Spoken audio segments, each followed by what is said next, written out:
Well, thanks for joining us for our Friday 5 Live conversation. We are happy to have you all with us today. And if you have any questions or comments that come up during this session, you can just use your chat feature. And if you could please select all panelists and attendees when you submit your questions and comments, that will just allow everybody to see your messages. And everybody will have access to the recording next week. If you're a GoToKnowledge member, you'll find this recording on your dashboard, and otherwise we will email it to you. And our host today is Meg Foster.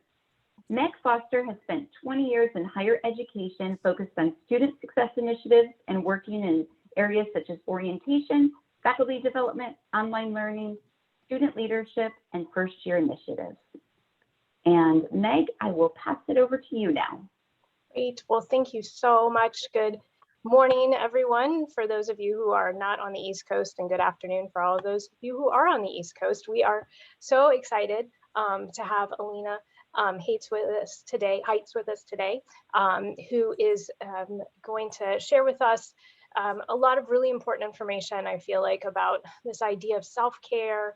We had a fantastic conversation, gosh, I guess 6 weeks or so ago, and it really helped me to remind myself about the importance of making sure if I don't take care of myself, I can't turn around then and take care of the students that I'm working with. We're really focusing this month in June with our 2 Friday 5 Lives on this idea of staff renewal. I recognize very strongly that our higher ed, student services, student affairs, student facing folks have really done so much this year. And I know when I see the faces of my colleagues, I can, who have worked so very hard, I can just really feel and see the exhaustion in their faces. And so we want to spend some time this month not only kind of giving a place where we can honor that, hey, you all, if we could, give everybody high fives and paid vacations to a beautiful tropical destination, we would certainly do so. But since we can't do that, how can we make sure that our staff are being supported to take care of themselves? Our next Friday 5 Live in June 25th, we're going to talk about that transition back to campus. Alina, I'll be curious, if you're back on campus. We won't return at Piedmont until August. So, lots of transition going on for our faculty and staff. So I just want to hold this place in the month of June to really say, okay, what can we do to take care of ourselves, kind of take that deep breath as we shift our sights then on the fall semester, which I hate to say will be here before we know it, right? Right. So we're lucky to have Alina, and let me introduce us to Alina, our speaker today. You are at Molloy College, and Alina serves as the Associate Director in the Center for Professional Studies, where, from my understanding, you're really working with adult students largely, doing kind of academic advising roles, lots of different roles. But you really come with this background, which I think is so terrific and fascinating. I mean, admissions work, which that's my foundation in higher education was admissions work. I feel like we always seek out those same souls who've had that experience, but also doing a lot of training in the areas of leadership studies, mindful leadership, and strategic communication. So you're really wearing a lot of different hats in the work that you do. Alina is also a published author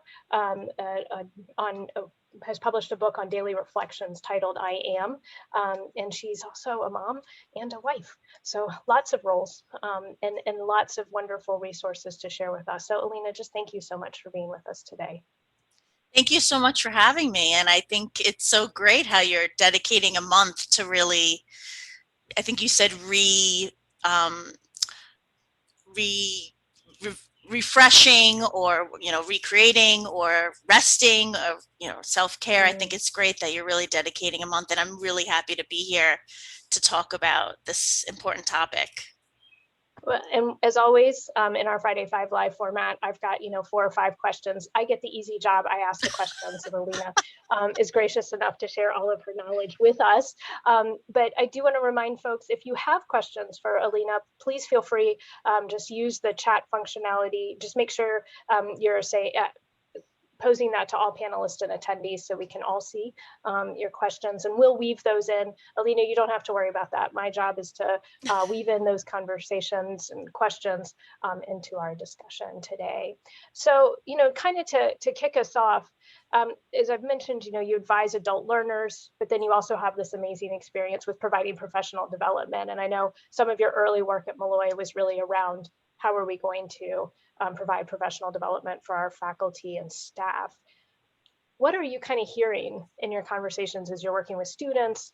We just wrapped up the spring semester, and your colleagues around this idea of self-care. Yeah, so I work with students that most of them are working already, or they are working post their master's degree. So they're looking at professional studies as options, so they're balancing. They may not be like the traditional, I don't even know what's traditional anymore, right? But the traditional undergraduate student so the students I work with are adult learners. And when you're an adult, as we all know, because we're adults on here, that we have other responsibilities. So above, in addition to the pandemic, that, we have, some of us are parents, some of us are caregivers. Not to say that a traditional student wouldn't be either of those things, but we do find that adults have many roles. As you mentioned, my roles, we have many different roles that we play. And then to become a student again, or to study again, becomes another role or another responsibility. So the biggest challenge that I'm finding is that people are not only stressed out, I hear the word balance constantly. They're not putting themselves first. The priorities of self-care is really not number one. And I posted today on LinkedIn, health, not just physical health, but our mental health is a priority, has to be number one. And I know you'll ask other questions about that later, but the number one thing that I'm hearing is the sense of balance and stress with all the responsibilities, especially, with the remote working. So many of us are still working remotely. There's also that vagueness and that scheduling and the different responsibilities that adult learners, they do have, that maybe more so than a younger learner or a traditional learner. So the idea of balance is really and when we're not balanced, it affects everything. It affects our relationships, the way we respond to students on the phone, the way we show up at a Zoom meeting, right? So, right, it affects everything, so it's I find that even in my other professional, talking to colleagues, because I did work in human resources for years, so I know a lot of the population at the college, that so are the employees. Employees are having the same issues that a lot of the adult learners are having, because we have similar responsibilities and roles. Right. I just love this reminder to us that it's normal, if we're out of balance, then that impacts all of the ways that we respond to one another. And we've spent a lot of, I think, important time in our conversations this year around, how are we caring for ourselves and just acknowledging that what we're doing, is hard. I feel like sometimes there's this, oh, you just got to put your head down and get it done. Well, yes, sure, right. But if we don't ever address the elephant in the room, that, wow, this doesn't feel good. This isn't, I don't feel balanced. I think that's not healthy for us if we're not. Yeah. And I mean, look, some people will have the argument and say, well, is there ever really a balance? I think that everyone has their own personal, let's say, declaration of what their balance is. So, a parent that's going back to school, that works, that has maybe an elderly parent or 4 children, or, is going to have a different, what balance looks like for them. It may be a lot different than the recent graduate who is focused mostly on school and working only. And just balance looks differently for different people. And sometimes we will have lack of balance, and then it's just finding that we're never going to be totally right. Sometimes careers becomes more of a priority, sometimes the family in that day, and sometimes each day has its own sense of what balance is. My Mondays, I don't know about you, My Mondays, I know what to expect. I have adult students that email me all weekend. So my Mondays, right? I think we all can relate to my Mondays are really structured, really need to be intensely focused on my work during those times. Like really, like by Friday today, a lot of those troubleshooting issues, advising issues, any kind of, a lot of that has been resolved. So Fridays may be a different type of balancing act with my day with work.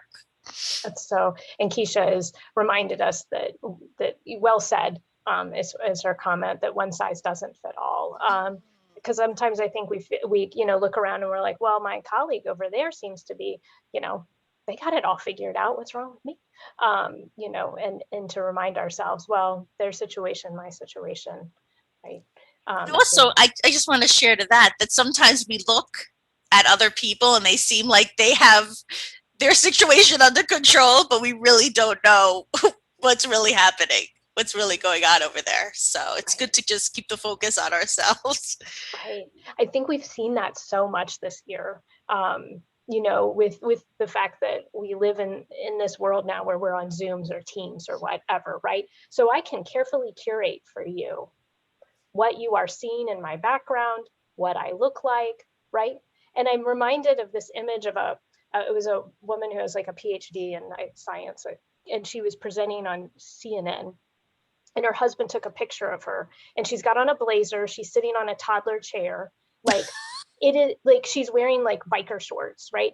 And they have two preschoolers, and there is like mess and chaos all around her, except for like the 12 inches that she is occupying in this room on the toddler chair, like, and she looks great from, approximately the rib cage up, kind of thing. And so I think that's important that we remember that, yes, we've been invited into people's homes this year in a way that we never probably would have been, but we're seeing sometimes a carefully curated image. Right. Absolutely. And, I think that kind of is a nice transition into this, this kind of next question and conversation topic about, you really spoke with me, I thought, so eloquently, and I can't believe I'd never thought about it like this, about the ethics of self-care. And I would really, would love to have you kind of elaborate on that for our audience, because I think it's such an important concept that I had never verbalized or used those words like you have. Thank you. So I can't take total credit for that because I was speaking to a respiratory conference. One of our faculty members at the college was a colleague of mine, and we were talking about mindfulness, and we were just talking about how important self-care and mindfulness is. And we were speaking, and he said, it's really an ethical situation. And he's like, in the handbook for healthcare professionals, part of their they have like we don't have this exactly in higher ed, but if you're a healthcare professional, you vow to follow certain rules, right? I mean, we have policies, procedures, but they're healthcare professionals, they're dealing with people's lives, and part of their vow is to practice ethics. And part of that, when they talk about ethics, is practicing self-care. So now that's a buzzword. We hear a lot of self-care and, mindfulness. Now, when I talk about self-care, I'm not talking about getting a haircut or getting your facial, or even though those are great things that we do for ourselves, to pamper ourselves and make us feel good, or help us feel good. When I'm talking about self-care, I'm talking about we cannot pour into somebody else's cup, right? So I have a cup. If it's empty, I just can't pour any liquid into your cup because I don't have anything to give. So it's that whole, we have spoken about this in the past about, you're on the airplane, the oxygen mask, we have to put ours on first. I always think about it like a cup. So I have this nice teacup, and I would love to give you some tea, but I just I haven't even poured myself any tea. So how can I, or if you like coffee, right? How can I give you anything if I'm not working on that myself, and like feeling empty, right? I mean, I think I just saw somebody was put in the chat, we can't pour from something that's empty. And so the ethics means is that if I'm going to be in this case, it was healthcare practitioner, but really in any profession, and especially working with students that might be, really, I mean, we're not in the ER here, but this is affecting their livelihood. This could be affecting their careers and their trajectory. So some of them come in a panic. And if we're not taking care of ourselves, we can come off edgy. I mean, we're human, so we might, but we can come off short. We can come off like, you're not showing empathy or compassion. Maybe rushing a student off the phone or off Zoom. So if we're not really practicing self-care, we might find ourselves not practicing to the best of our version, right? To the best version we can be for the students. And I think students also pick up on, we're human beings. We can pick up on the energy of the person if they're feeling like they're not really being heard, right? Because when we're practicing self-care and we're mindful and we're focusing on our self-care and we're prioritizing our health, we give space for other people. We're able to really listen to other people and have patience for them, and also really listen to what their issues are without just trying to get to the next email or trying to get to the next call or student advisement appointment. So the ethics is really taking care of myself, is like the ethical thing to do. Right. And that's so, because I think about the work that we've done. I mean, always, right? I mean, you and I have worked in student services now for well over a decade. I think I'm I have a few more years, but a few more gray hair as a result of it. And we've always poured that energy into our students. But this year it has been, I have never been so exhausted by the work that I've done with students before. I mean, just emotionally drained from the support that they needed. And I needed to give that. I wanted to be there for my students. And I found at my house, then what would happen is I had nothing left to pour into my own kids who were here, because, there were all these other students who needed me.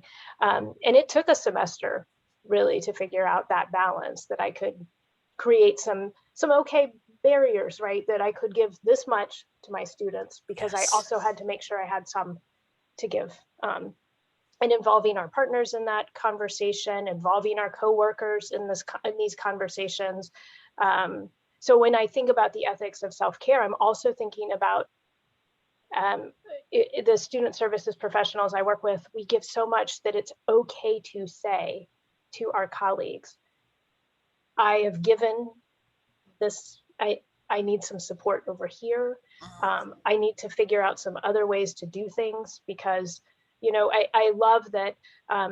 One of the things I love from this year is that I feel like we've really broken down the barriers of 8 to 5. That has always driven me crazy. I work in a community college. My students need me at 7 o'clock at night. They don't need me at 2 o'clock in the afternoon.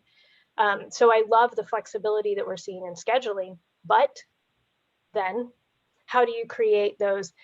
I can't be available to you at midnight because I have to sleep, right? Like, and as you have said, like, my students spend all weekend emailing me, right? Yes. And making sure that we're saying, okay, I will be there for you, but I need to make sure Sunday is going to be my day with my family. Yes. And whatever that is. And Tashika's chatted in as well about maintaining boundaries are a huge piece of self-care. And I don't know, I just think about all the wonderful people I work with, right? And myself. And I am so guilty of being like, oh, well, I can give you just one more thing. I can give you just one more thing. Yes. And it's, as far as the boundaries or setting up, I like to say the word, I heard from a colleague of mine, maybe we use the word partnership with our schedule, because it has a positive connotation. Boundaries sometimes is like, I need my boundaries, right? But partnership with our schedule, partnership with our cell phone, right? With our screen time, with our priorities. what we add into our day, what we eliminate from our day. Having, when I think of, this pandemic and working remotely for so many months, right? We never really thought it was going to be this long, right? Well, we really never thought it would be this long. Mm-hmm. And when I think about how easy it's to have vagueness at home, and meaning, you said you can answer emails at 7 because that's when the students may need us, right? But at the same time, I need me. So having that, okay, prioritizing, and also knowing that, okay, at certain times of the day, I'm going to need to really shut down from my work, even though the computer is in the, next door to the kitchen, or whatever. I need to take a break. I need that time for myself. Maybe I need to go outside and just get some fresh air for 5 minutes. I have a kindergartner, and they call it brain breaks. And it's really funny, right? Brain break. I think about, and I say to him sometimes, screen break. We need these breaks. And, not because we're trying to be lazy or we're not trying to be productive. Actually, on the contrary, when we take breaks, we can be much more focused and productive. Absolutely. Absolutely. And that is something, as we think about this work that we're in, I don't know about you, but one of the, as I've taught career studies in my time in higher ed, I was struck by the fact that I work at a college because I like the fact I can get up and move around. Does that make, Yes. Oh, I have to go over to your office. Yes. I have to go to the next building or whatever it is. I like that. And so I think we've discovered now, as we work from home, that you're right, these brain breaks. And I love that we do that at our school as well. And just a little plug, Peloton has, if anybody uses the Peloton app, they actually have family workouts, and they have 5-minute brain breaks.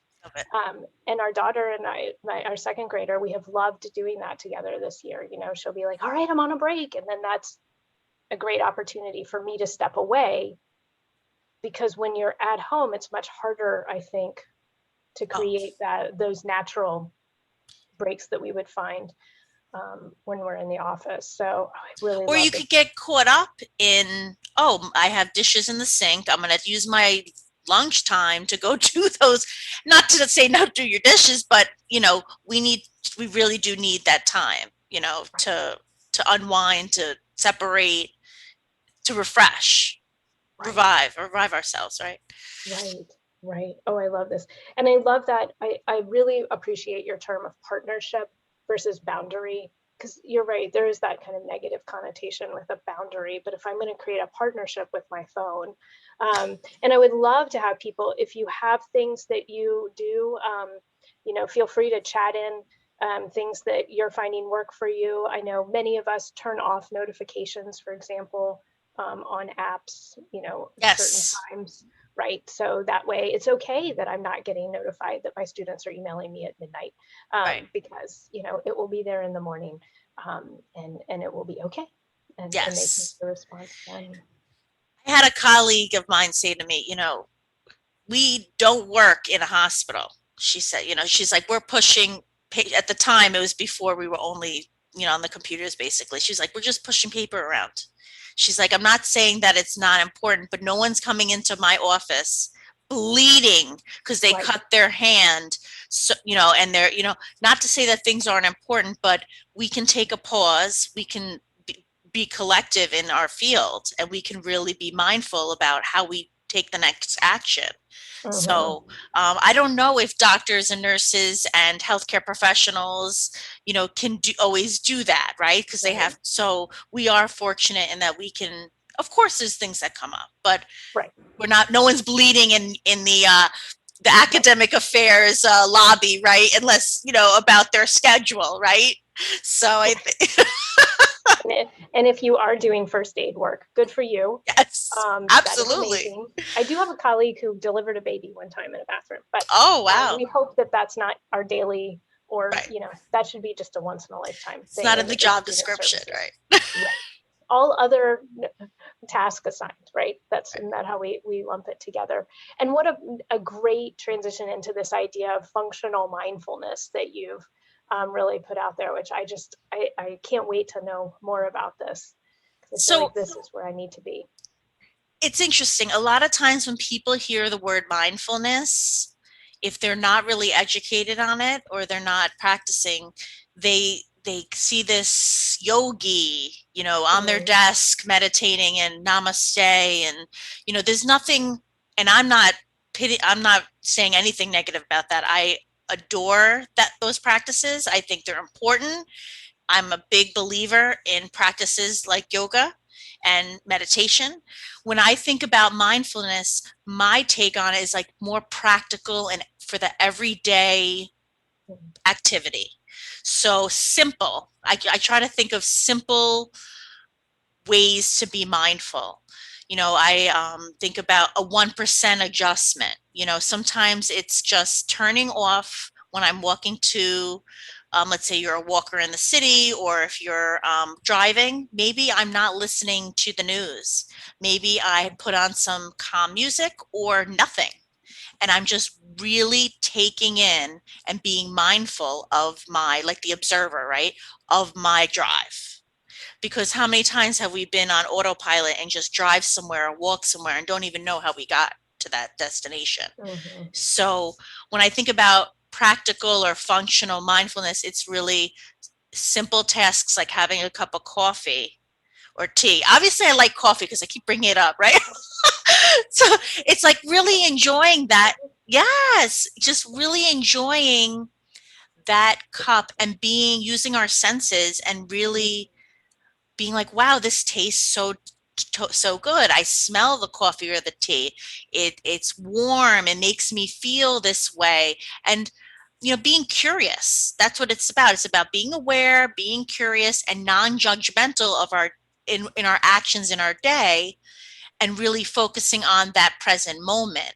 And when we focus on that present moment, which is easier said than done, it's also meeting ourselves where we are, right? So if we practice something every day, we'll get better at it. So learning that it's a practice. But when I talk about practical mindfulness, I really want the everyday person to know that you do not need to go to meditation class to be mindful. Those things are great, but you can take 5 minutes, set a reminder at 3:00 on your phone to say a couple affirmations or a mantra or whatever works for you, or just take a sip of water, go outside and breathe in the fresh air with no distractions, not bringing your cell phone with you outside. If you take a walk, maybe take a walk without your cell phone for 10 minutes. We can do that. We don't need to be connected all the time. Right. So I think when I talk about practical mindfulness, it's like simple everyday adjustments that are not going to overwhelm us. It's going to be easy to implement because we're willing to make changes in our life. And small changes, really do compile into something bigger. So it's just those like 1% changes that they talk about. Micro changes. Micro changes. Yes. I love that. And as a parent and just as myself, as a mom, as a worker, I am one of those people who it's like, well, I have to do it the right way, right? And so the idea that to just say, okay, I don't have to take a complicated class. I do not have to get certified in something. What is something simple, right, that I can add to my life that provides this value and this chance for renewal and refreshment in my day? And I'm wondering, I would love to hear from folks. We have spent this year in that has altered our lives so greatly, and we're having a lot of conversations at our house. I have an 8th grader, a 6th grader, and a 2nd grader about what is it that we want to bring into next year, right? What are things that we've done this year that we want to hold on to? And there's some things we want to get rid of. And what about our pre-pandemic life? What are the things that we're like, that really didn't add any value? into my Yes. life. I can think about all the rushing around, Yes. that I used to do in my mobile office called the Honda Odyssey minivan. And one of the things that my 8th grader said is that she really values the fact we get to take a daily walk together. Mm, And it's just our time together. It's 20 minutes, maybe, it's not yeah. extensive, but we get to just be present for one another. Well, I mean, the pandemic has definitely put perspective on our values, what's important, slowing down. I mean, we were literally forced to slow down. That's, it's funny. I do say this because I mentioned I have a kindergartner and he's very fast paced and he likes to move quickly and sometimes too quickly. So I say the slow and steady wins the right. Slow and steady, right, wins the race. And he's like, well, how does slow and steady? How do you win if you're going slow? Right. And right, like he asked that question, and I'm wearing my turtle on purpose for that reason, because sometimes we don't realize how fast we're moving. And even with students, I mean, I do this sometimes. I must say the same thing over and over because it's, it's information that they don't know that I know very well. And sometimes we could go rush and go through very quickly. And remember, this person has never heard this information before. So it's like, take a deep breath. Let's pause for a second, get perspective, and, slow down a little bit and have a little calmness, right? Have a little presence in what we do. And I love that go for a walk with your family. Those are precious memories and moments, and maybe a practice that you mentioned your daughter will continue to do. It's not just about, going and doing, we are human beings, not human doings, right? So we're supposed to be, in the moment and focusing not on what happened, yesterday and all the things we have to do in the future. I mean, those things are important, but really focusing on the moment. And even when we go for those walks, sometimes it's just really important to really, like, especially with children, listening, that active listening, and really, showing that, giving that space for them to share, and even with students, sometimes, you work in student services, sometimes students, they come in, they have a lot of things going on, and sometimes they need that space to really, I'm not saying I'm a therapist or any of that, but sometimes they need to really explain what happened that brought them to my office or that they need my help, so. Right, absolutely. And those listening skills are, it's probably some of the most important work we do is being present and listening for our students, and really hearing them. And I think, you mentioned this idea of focus, and that I love this, that we're human beings, not human doings. I'm gonna hold on to that one. I can see that one's gonna come back a lot.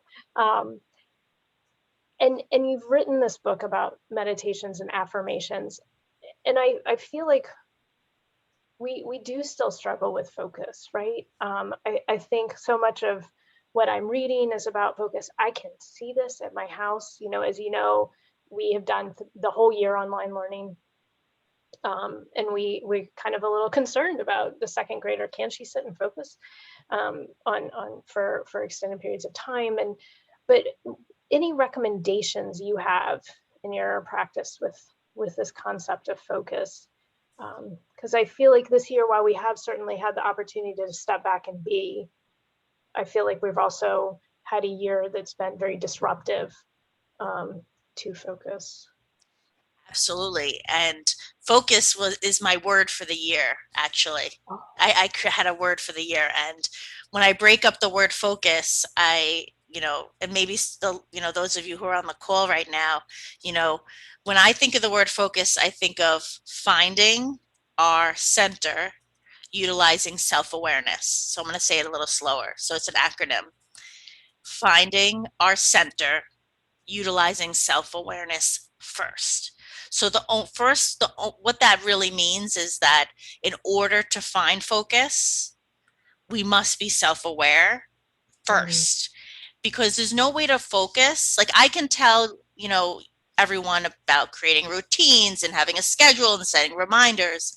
But if we're not internally self-aware and focused, meaning working on the inside out, those schedules and routines will never go into activity because we're not self-aware and in that moment of feeling like we can do those activities. So it really is an inside or an inner calm that it starts with that. And then, and schedules and routines will help us. It's like it's a reciprocal relationship. Mm-hmm. So when you ask me about, some recommendations, I speak, I speak to students and I speak to adults and I speak to other colleagues about these things. To keep it really simple, having a daily practice, I call it like a DP every day. And that daily practice can be gratitude. That daily practice can be setting reminders to breathe or practice meditation, or the practice could be taking a mindful walk with your children. It's really about a practice and a routine. Those things are really going to help feed into more of a mindfulness, calm state. But the self-awareness, finding our center, right? Finding our center and then utilizing our self-awareness is going to help. If we're not self-aware, then we can't. I mean, this is my opinion, that if I'm not self-aware and I don't really know that I'm rushing, like I can't, if I don't know I'm rushing around or I'm a zombie getting to work because I don't even know how I got to work, I don't even know if I took the highway or the side roads. If I'm not even aware of that, then I can't become more mindful because I'm not even aware. So the self-awareness is the first step. But once we are aware, setting those routines, having a daily practice, incorporating, you mentioned eliminating, right? Eliminating activities that really aren't serving what aligns with my values. So, sometimes it's, I call it shelving, where you put something that's taking up a lot of, energy in your mind or in your thoughts, and saying, you know what, I'm not going to think about this. I'm not saying this with workload or so supervisors get upset with me. I mean, more personal, but, I'm going to think about this topic in 30 days. I'm going to put it on the shelf. This topic is going to get revisited in 30 days. We want to be as clear as we can be and not have anxiety over all the things on our to-do lists. One practice that I'll recommend that everyone could start today, right? Very simple. When something comes to your mind, write it down on paper, not in your phone. Have a little pad, mini pad, write it down. It literally like clears. So if I need to go return something, I need to call that student, anything, and just, it's like, some people call it like dumping. I call it like release, like releasing it out of my brain. And it really helps. It really helps with having a sense of calm and feeling more focused. Oh, I love that. And as you all know, I take copious notes. And this is, I wander the house. Everybody knows, don't touch mommy's legal pad because it's the place where all the thoughts go. So that's important. We had a great question that came in about, and I mean, Karen Watts could be in my brain at the moment with this question. Thoughts on guilt, perfectionism, in view of the whole idea of shelving these things. In our house, we put them in a drawer. You open the metaphorical drawer, you put it in the drawer, and you close the drawer. And then you're done with it for right then. And you can reopen the drawer, but for right now, we just, But I like the idea of a shelf. Well, somebody mentioned, you said guilt.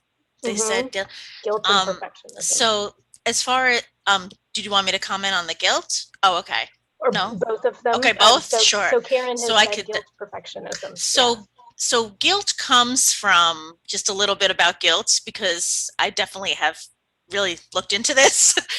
Guilt comes from, we think we should be doing something specific. So I have a dog.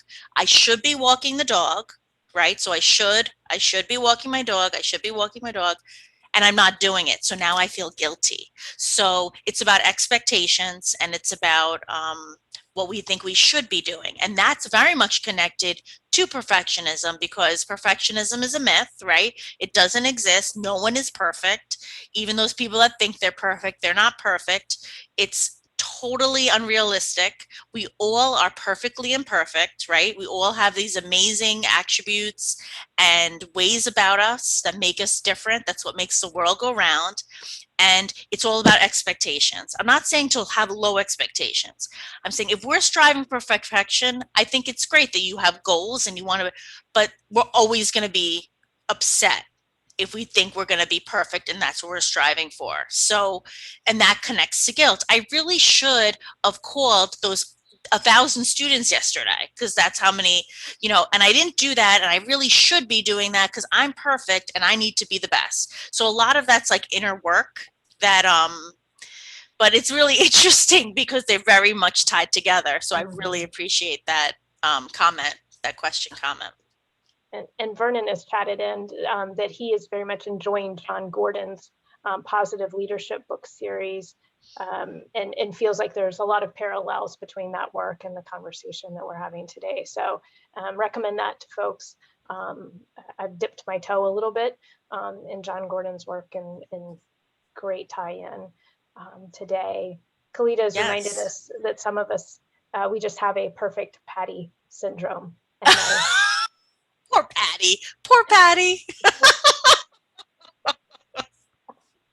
But it's good to keep the sense of humor. We believe very strongly here in a sense of humor to keep us moving forward. Absolutely. And staying positive. Well, in our last kind of 4 minutes or so, 5 minutes or so, you've put together some wonderful recommendations for us that I've you've seen my notes.